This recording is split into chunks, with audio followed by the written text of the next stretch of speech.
Oh, here we go. Can you hear me in the back? Check, check, check. Check that microphone. Don't be a microphony. Oh, what baloney. Thank you, Pikachu, who writes, my executive producer, who writes the copious amount of show notes and copy that I, the talent, simply read. Pre-recorded before a live studio audience of my stuffed animals. From our Boston studios, which is down the street from the corner. Thank you so very much. It is time once again, ladies and gentlemen, and all humans in between who reside in the grand spectrum of humanity on this planet Earth and beyond. Welcome to your very own Comics Coffee Table, where we take advantage of our coffee break and hang out just for a few minutes in our busy day. Taking our minds off of our minds and enjoying our escapism and our hobby. Comics, comic books, serialized publications, floppies. And here at this Comics Coffee Table with a freshly brewed cup of coffee just for you, just pull up a chair, grab a cuppa. Pour yourself one. You can bring cookies. In Britain, they call them biscuits. They do. We meet here at a coffee table. Why? Because that's where my friends and I would always hang out together at the end of, hanging out and decompressing and taking a break from our busy days, enjoying each other's company. At that coffee table would always be, yes, an overflowing ashtray, several beverages, hopefully on coasters. Use coasters, darn it, on my coffee table. Are you using a coaster? You better be. Thank you, Pika. He lays down the law here. So there would be, coasters used on the coffee table. There would be a stack of books on the coffee table all the time. Real books. We're always trying to get each other to read. There would be a stack of movies. Who's got next pick? It's October. Sully's picking horror movies. Oh, come on. I'm trying to eat. Something like that. We're doing body horror on my 31 Days of Halloween show coming up soon. Right after we wrap up our walk down Elm Street, 6 p.m. U.S. Eastern. Turn on those notifications. Don't miss a show. All through the month of October, we are doing a different horror movie a month to celebrate the season. On the coffee table would always be a stack of video games. And there you go. A stack of music. These are old compact discs. My last remaining two. I have one vinyl. I don't have a record player. They take up a lot of room. There would always be a stack of comics as well. Trade paperbacks, graphic novels, individual floppies. Hopefully in their respected bags and boards, but actually most oftenly in their ubiquitous brown paper bag, fresh from the local comic book shop. Yeah, there would always be an abundance of new comic books to read on the coffee table as well. And we come here daily. Just take a break. Don't put your feet up. No. Keep your dirty boots or your stocking feet away from my coffee table, please, if you will. Thank you. It's for elbows only. Keeping, you know that old elbow thing when you're cutting your meat? Is that still taught to people? Let me know in the comment section. How are you? We usually are reboxing, reboarding, rebagging my entire collection. Along the way, I've gotten my head around grading and pricing, since I'm literally handling every single one of my floppies, judging whether it gets a new bag, gets a board, and they all get a new box. I'm actually migrating from long boxes to short boxes. And the older I get, the heavier these things get. So, and I need to put the effort in. I need supplies. So a big deal on the show here. This is what I'm using with my platform, my advocacy, my amplification, my messaging, my agenda, my platforming.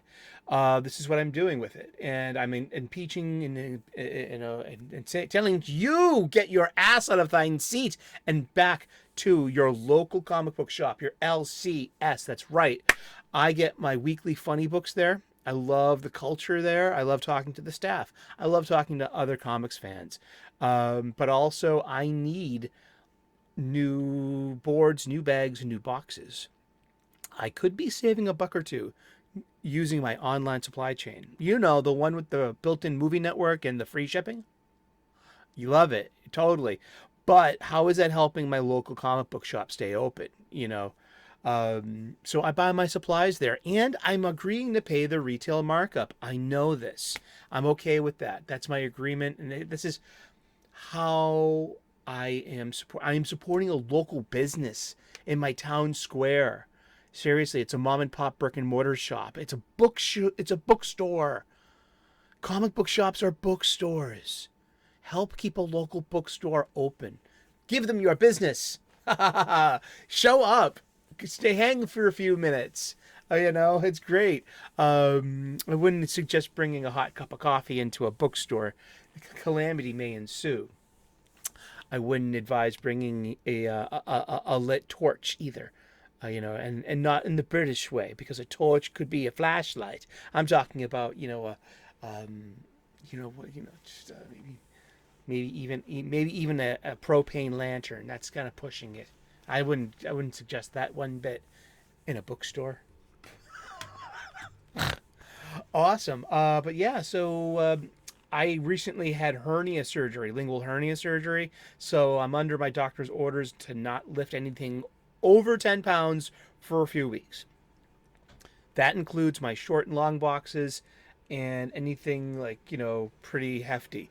I'm a chef for a living, a professional cook. And I throw 50-pound bags of potatoes over my shoulder every Friday, a few different times. I have to be fit and able enough to execute the duties of my job. And so I got to heal up before I throw 50-pound bags of potatoes over my shoulders on Friday again. I don't want to pull anything or aggravate anything. And I'm getting there. It's really nice. And thanks for all the outpouring of wishes and good energy and healing messages and everything. Thank you so much. I am healing nicely. I'm able to take a walk outside for a mile. Only there's just some dull soreness and a little bit, gravity fluids, let's put it that way. But it's been 2 weeks, and so everything's getting back to normal, and that's good. It'll be more normal for me, more typical. Sorry, I don't want to trigger anyone. It'll be more typical for me personally when I can put a 50-pound bag of potatoes over my shoulder. Seriously. Thank you so very much for tuning in. So what have we been doing if we can't rebox, reboard, and rebag? Revisiting our old show. This show's been going on since January 1st of last year. We've recently done our 600th episode, just talking about comic books. We used to have the reputation of being an uninterrupted daily, but that got broken at 564. About July, I needed a break. I hit the wall. So I took the rest of the summer off. I needed it, you know what I mean? So take your break. Take it seriously. And take your mind off your mind. That's what the show is built for. You can watch this at any time of the day, and you are the most important part of this conversation. You are the most important recipe. You are the most important ingredient in our recipe, and the proof of the pudding is on that plate, and that is the live chat premiere and also the comment section where we continue this comic book shop style conversation. Le bon temps brûlé. All right, let's get to it. So the old show is this. We would do this is a 365 days book. It's a page a day. You open up to today's date and you're just like, that's your daily meditation. That's like, this is sold in so many ways and forms. This is sold in so many forms and ways by different, this is just it could be like a subgenre at this point. Oh, it's a 365 days. You could do this with recipes. You can do this with a Zen meditation. You can do this with puppies. But this is a wonderful book, and I would open every episode with this. Welcome to the golden age of DC Comics, 365 days, where I take this beloved hardcover coffee table book given to me about 2 decades ago by one of my best friends, and this has been surfing my coffee table ever since and has contributed to so many comic book shop style conversations. It's the point of the show is simple. We use this 365 days book for its intended purpose. We open up to today's date. We're going to look at some comic book art of an antediluvian age. We're going to read the blurb, and then we're going to talk about comic books. And we're going to talk about comic books every day for the rest of the year. That's right, you got it. And we would. Enthusiasm, positivity. We need it. We need to be inspired to aspiring stories, I think. I heard a good one recently. I forget who said it. I think it was Aaron Sparrow. I've been on a panel with him once, and he's good guy with the geek stuff. He's also a real creator. Wrote Darkwing Duck and lots of different things. Young Justice episodes and just yeah. And he said that he doesn't want, and the whole thing about Superman Action Comics #1, June 1938, started the Golden Age, started this whole American mythology. Yeah. Oh, boy. But Aaron said about Superman movies and about trying to bring Superman and to make Superman kind of like relatable to every human. And it's more of like, no, it's the other way around. Superman is this new standard that people can attain to. Maybe I think this, and I can distill it maybe even further. If I were to have that much power, how would I be able to resist the temptations? How does he do it? I think that's bum bum bum bum. Let's get to it. So this is a great book. This is a 2004 Abrams book, hardcover coffee table book. That's where the coffee table came from. If you were wondering, the comics coffee table. This is, hey, we're just hanging out at our coffee table. The coffee table could be your tablet, it could be your phone, it could be your desktop, it could be your TV, it could be it could be a podcast. That's why we kind of just like, it's more conversation based. If you want to, go ahead, do your chores. Don't worry, there's only a couple of things that we show, So people do ask, and like, you're a comic book show, why don't you show more art? And that's one of the reasons. I want to keep it lo-fi and simple, and unedited, unrehearsed, unscripted, unfiltered, and uncomplicated. But also, I'm just the evolution of copyright strikes and rights, and I'd hate to have my show taken away from me, out of some kind of just presumption of bad intent by its right holders. If I'm to show copyrighted images, you know what I mean, Jelly Bean? Yes, always the woe of the YouTube creator. So KISS. Keep it simple, Sully. Words to live by. So yeah, this is written and curated by Les Daniels and Chip Kidd with photographs by Jeff Spear. The photographs are interesting because photography is its own art. So he's taking the photographer is choosing to emphasize certain aspects of the art. So they're not just reprints of covers, they're not reprints of pages. These are this is a photographer are taking pictures of these golden age comic books and aspects of them. And then the writers have a little blurb. And then, see, that's not the page itself.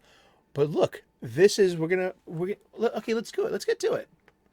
Story and art by Sheldon Meyer from All American Comics number 22, January of 1941, which would probably meant a November 1940 shelf date. It's to be taken off of the shelf by February of 1941. It's the expiration date. True. The more we know, huh? Do do do do. Shooting stars. This is Scribbly by Sheldon Mayer, and but what we got here is a great example of the form.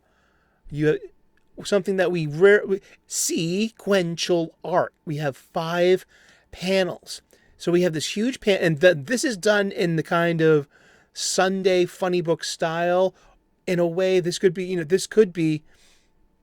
a Sunday funny book, and then we have a strip of 4 sequential panels too, which you would be used to seeing in newspapers. Remember, in 1941, they didn't have tablets, they didn't have phones, they had newspapers, and they had not just a daily paper, they had like the evening edition as well.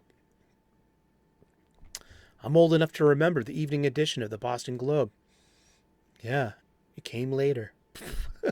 Go down to the corner store and get me a copy of the Evening Globe and a pack of smokes. A pack of smokes. It's true. That's life. Aw. Scribbly. Like, there's a lot of copy to read. I usually read all the voice bubbles and all the narrative captions. Just know that this is the original Red Tornado of the DC universe. If you know Red Tornado, you know that Red Tornado, the second Red Tornado, is an android who's red with yellow, usually a T, and a white cape, or maybe sometimes a red cape. But that comes from the Silver Age. But the Golden Age, Red Tornado, was Ma Hunkel. Maxine Hunkel's grandmother. If you know Maxine Hunkel, she's in the current Justice Society of America. What's her name's not Whirlwind. It's not Tempest. It's what is it? Vortex. It's Tornado. Is it Tornado? I'll have to look it up. Jeez, but it's something wind related because of the whole, tornado thing. Legacy. That thing was called Legacy, Sully. Call it by its name. It has a name. It's called Legacy. It's not that thing. It is a thing. But yeah, the whole Legacy. And of course we have to look it up, Pika. We're a comic book show. Someone's out there in the live chat right now screaming out the answer. And, it's probably me. Maxine Hunkel. Cyclone! There you go. And, da, da, da, da. Here we go. Indeed. Le bon temps roulé. But yeah, Ma Hunkel ends up being the house mother at the Justice Society of America. She's like a matronly older lady, and she does the housekeeper duties at the JSA mansion, and. But this was a comic thing, a comic thing. It was like a humor thing. So she's got literally wearing tights. So that joke's been going on all this time. Like, how would this would be like a photorealistic look of a cosplayer or of someone trying to imitate the wrestling tights and shorts and like the wrestling togs inspired style of the superheroes without their sleekness and streamlining. This is what it would look like probably for someone to go out in their jammies. And you put a pot over your head. My uncle had a pot, in the kitchen. And it's a rubber glove. It's like there's a whole thing, I guess, with Ma's uniform here. But that's cool. And she was a plus size, middle-aged, empowered, brave, stunning and brave woman in comics very early on. I mean, you would, as we need to read the blurb real quick. Hence our comic book coffee table. This is where it started. Yeah, this book. It's taken a beating. Look at all the tape on the corners there. Because I literally beat this book. I'm sorry. Should be nicer to this book. You know, this book is almost 20 years old. It really is. Sheldon Mayer served for years as editor of All American Comics, the sister company that DC eventually absorbed. That would be National Periodical Publications, National. And their, thing was Detective Comics, DC Comics. DC Comics becomes that in 1978. Before that, it was National Periodical Publications. Something like it's. We've talked about this so many times, and that's an easy lookup, and we know that story. The sister company that DC eventually absorbed. As such, he managed the careers of characters like Wonder Woman, The Flash, and Green Lantern, but his real love was cartooning. In fact, one of the most popular features that Mayer drew had an aspiring young comics artist as its central figure, Scribbly Gibbet. The star of Scribbly had appeared briefly for other publishers before finding a home in All American Comics in 1939. Before long, Mayer introduced the Red Tornado, actually a hefty housewife called Ma Hunkel.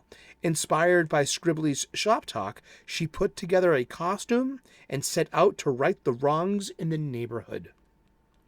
Predating Wonder Woman by a little more than a year, the Red Tornado, Mayer used to claim, was the first super heroine. The female version of hero is heroine. Although perhaps she was merely pretending to be one. It's a good question, and it's a comic book shop style conversation. Who was the first DC female superhero? Was it Wonder Woman? Or was it Ma Hunkel, the Red Tornado? My money is on Ma Hunkel. She got everything done. It's a superpower in itself. Ain't that cool? I love that. That was great. The other part of the show we've been doing too, while we can't really lift heavy objects, I've been calling it Tales from My Spinner Rack. It was really helpful. Like I'm about 2 weeks out of surgery, so I'm starting to feel really good. And but 2 weeks ago, oh my God, I was sore and tender, and so I couldn't bend over very well. A lingual hernia is like right where you're on the other part of it's the opposite side of your butt cheek, if you want to be cheeky about things. Yeah. And it's the front side of your bum. So I did something called Tales from My Spinner Rack. I know we've looked at my Spinner Rack books before. I love returning to my Spinner Rack in my Spinner Rack books. For me, for this reason here for the show, currently I don't have to bend over. They're already upright, and I can just take a few off the shelf and be like, "Hey, this is great. Let's talk about some early '80s property comic books that I loved." These are not the actual copies of the floppies that I had in childhood. These have all been replaced over time, over the past several years, and they have a spot on my Spinner Rack. My Spinner Rack, for me, really represents a certain slice of life that, it's like an old mixtape you're trying to recreate on a playlist. It's like, it's nice, and it's nostalgic, and I love it. What do you have on your Spinner Rack? You got some pictures. If you do, you can make a community post, and you can post a picture of your Spinner Rack and share it with the rest of us. We should figure out how to do something like that, like a group thing. But I have, and one thing we've been doing is some kind of sequential linear order, the years of publication. So I have here an October 1982 comic book from Marvel Comics. Okay, so this would have been on the shelves about July of 82.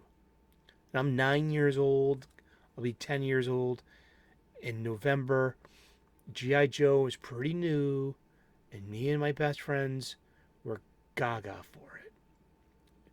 I had so many action figures. I had so many toys. G.I. Joe. I might have had more G.I. Joe than Star Wars and Transformers put together, probably. G.I. Joe seemed to have dominated my toy box. I was in a prime place to be a G.I. Joe fan. The cartoon doesn't come out until 1984, I believe. Let's just look this up on a wiki. Come on, you're supposed to have this stuff up already. G.I. Joe cartoon. There have been a few. That was 1983, and it went for 4 seasons. Let's see about the Wikipedia. When did it premiere? 95 episodes, 30 minutes. Originally released September 12th of 1983. I'd be 11 years old. I'd be 10 years old, and I'd be 11 in November. And that ran until November 20th, the day after my birthday, until 1986. And then kind of ends the G1 of Joe. I mean, Marvel Comics is great. This thing perpetuated so long. Like, and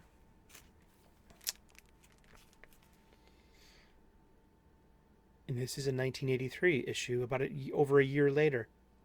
This is issue 17. And this was personalized to me by the writer Larry Hama at the Boston Wicked Comic Con. And it was like, can you make it? He said, my name's Eric with the C. He's like, oh, you want me to sign it to you? I was like, yes, please, sir. And I'm with my best friend Brian from childhood, and we're gushing at Larry Hama for, being such a huge part of being an experience of our childhood. Seriously, it was a joy to meet Larry Hama. I don't care.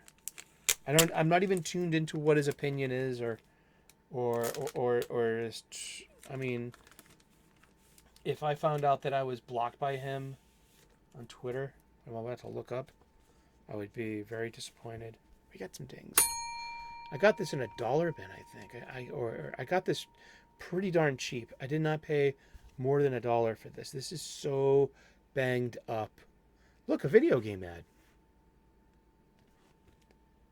1982. So yeah, that's 41 years of video game ads. What happened to video game ads? Not Sergeant Slaughter, but eventually will be Sergeant Slaughter, the wrestler, will come over to G.I. Joe and be a huge part of it. We got comic book conventions in 1982, the height of New Wave. Anyone older than me out there remember any of these or go to any of these? New York City, Manhattan with Frank Miller, John Byrne, Jack Kirby, Bill Sienkiewicz, Info. Anaheim with George Perez. Oh, wow. Get some of that. And the prizes for cash. That's on the inside cover as well. Okay, well, we need to look at the indicia. October 1984.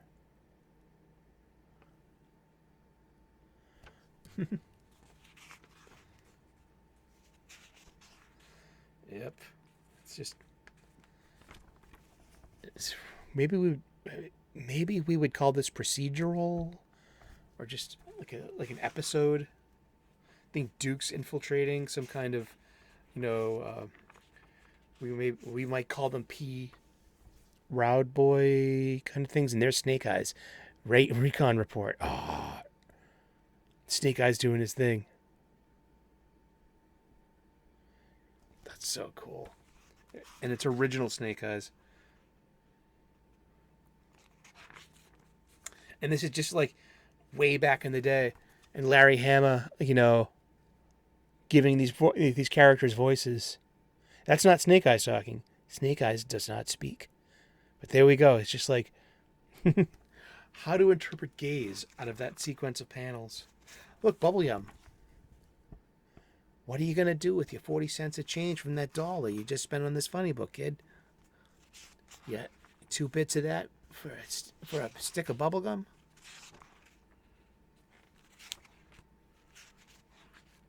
but it's a war comic.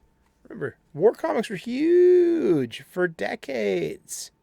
It was standard. It was fair. It was like you had war comics, you had Western comics. You also like had historical comics too, like Roman conquest or even like Conan fantasy, barbarian stuff, or pirate stuff.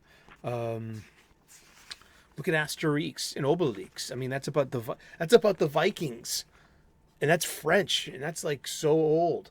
I mean, and so popular too. More people know about Asterix and Obelix than they do probably, Miles Morales or maybe even Spider-Man. It doesn't matter which one's which. And I mean, I know you haven't heard of either. I mean, you haven't heard of this, but you've never heard of Asterix and Obelix?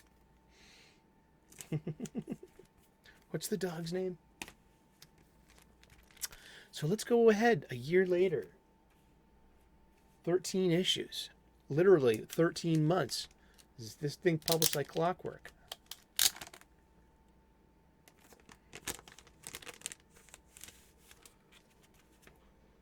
What we got here? It's about video games. For a vid time. Ain't that cute? Cubert's a hopper, and this place is too. And hopper is an antediluvian nickname for the toilet bowl, where you have to go to the hopper. That's great. But what is this for? Call our new video hotline. 50 cents per call. Get the latest information. I would probably be a sucker for that. Look, video game ad.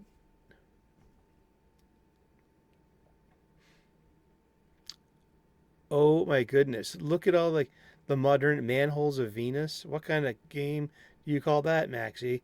And she's just walking out there. Oh boy. Your old man bought the wrong computer. Aw. Yeah, that was big thing was like what system do you have? You can't play an Intellivision game on an Atari 2600. You had to be very exclusive to your brand of system. Even now, that goes 40 years later. This is from November of 1983. Oh, I love this kind of Clutch and Scarlet moments. Because they usually tease each other like brother and sister, but they got each other's back. There's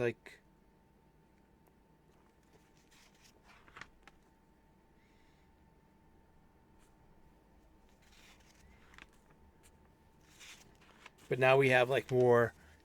It's more toyetic, and it's getting more, yeah, and everyone looks so iconic. I mean, look, we got so many toys in this. I did too. Gee, I had the Sky Striker. I had the Sky Striker, the F-14. It was magnificent. I had Destro and Cobra Commander, but what I really wanted was a Hiss tank. But I had some decent toys. That's the troop carrier that also doubled as your action figure holder. Brilliant idea. Great designing. Then you have the tank, and that was the motorized tank that came with Steeler. But the guy with the bubble gum there, that's Breaker. He's the communications officer. I think I got that right. Do I got that right? That is, yeah, seriously, this is Breaker. Seriously, yeah. So you have to, there's a lot of expository dialogue because you have to be able to easily identify who the character is. But yeah, that's the iconic, quality of the character and the way they look. We got some Destro story, like Destro and Baroness. Ain't that oh. Major Blood's on the run. Major Blood is on the run. And Major Blood takes so it's like on the cover. Major Blood has taken a busload of hostages. That's Scarface. Him, Quinn, who's the doctor too? There was three of these Larry Hama characters that had no action figure. There was Quinn the Eskimo or Quinn the Inuit. Now, don't be, so, insensitive, Sully. I think that's what Larry Hama would say too. Um, I'll ask him next time. If next time I see him at a con, I promise to ask him. I was like, how do I probably, hey, Hama, hey, Larry, hey, Mr. Hama, how do I properly say Quinn as a G.I. Joe character today? Would he be Quinn the Inuit? Would that be more appropriate than using that, what we said in the 80s? Which was Quinn the Eskimo. It was based upon, which is a reference to a pop song. When Quinn the Eskimo gets here, everybody's gonna run to him. Come on without, come on within. You've not seen nothing like the mighty Quinn. Oh, yeah. The Ram Cycle. Right here with the Gatling gun sidecar. Dude, I had that. That was an amazing toy. And they had so many little playset things. Oreos.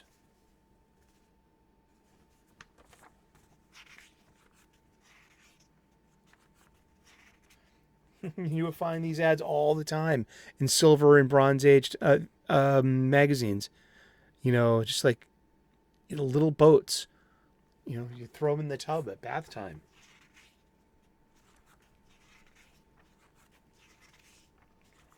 Oh, there is Quinn.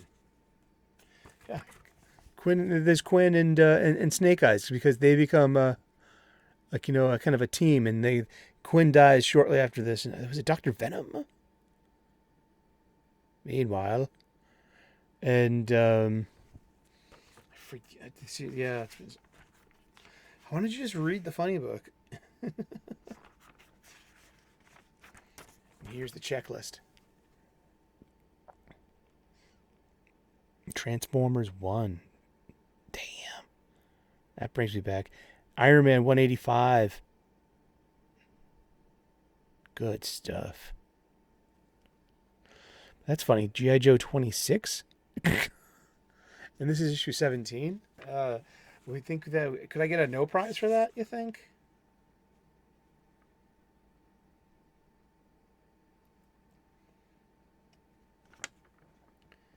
That's it. High Adventure. Oh, wow.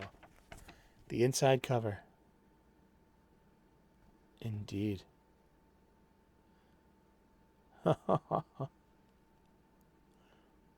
Wonder if this holds up. I should go look for that. On the back cover, so this being on my spinner rack, I'm trying to make it fun. I put this recent IDW behind it. This is Saturday Morning Adventures. And this is done in the style of the 1983 cartoon, of which had a separate continuity than the Marvel comic. And over time, this Marvel comic, G.I. Joe, A Real American Hero, has changed hands a few times. I think Devil's Due has had it. IDW has had it for a while, and it's just changed hands once again, going to Skybound, the image imprint of Jonathan Hickman. No, Robert Kirkman. Sorry, and we'll start up at issue 301 of this very same title, written by by Larry Hama, who's done most of the writing of the entire span of A Real American Hero. The entire time, there were very few issues not written by Larry Hama. That's true. We were also going to look at Buckaroo Banzai, issue number 1. It's a movie adaptation. It's a 2-issue limited series. You couldn't have just published a double-sized for $1.20. You know what I mean? But no, that's... Well, back then there was no illusion of the marketplace. You had a marketplace, and this was a spinner rack item or a newsstand item. You can tell by the UPC code right here. If it had this, the Spidey face, it would be from the direct market. They had a different form of returnability. Look, Video game ad. As we love to say here. I love this dumb movie. Look. Video game ad. And we open up. And DC is on the second page. December of 1984. For that being... I'd be 11 going on 12 when this came out. I loved this stupid movie. I really liked this stupid comic book. Because I love the stupid movie too. So it was like having it at home. Richard Pryor giving a children's show. We look back and be like, oh my goodness. How much coke he must have been on at that time? Well, at least he's not Bill Cosby. You gotta say that much. Saturday morning cartoons. Be there. We got Mr. T, Spider-Man and His Amazing Friends, the Mr. T Show, Kid Video. Wow, that's a Alvin and the Chipmunks, the Smurfs, the Snorks, Pink Panther and Son. Indeed. But they didn't have Super Friends. I'll tell you that much. No Trouble Alert. Oh, that was ABC specifically. The Secret Wars were afoot. Those, the lenticular shields. I thought that was fun. But yeah, this is hey, look. Dungeons and Dragons ad. Anyone? The Endless Quest books from TSR. We don't know who to put our ads to. I think it's the most ingenuine thing that that the big two comics are trying to sell us is that they're ignorant of who to sell these to for the magical mythical market of not your brand. I'm like, I bet you Teen Vogue, I bet you Cosmopolitan, maybe even Rolling Stone or Sports Illustrated probably have a better sense of what the print. This is a print publication, and it's a serial, and it's a periodical. So I bet you those periodical print publications have a better idea of who their market is when it comes to the advertisement space. In that medium.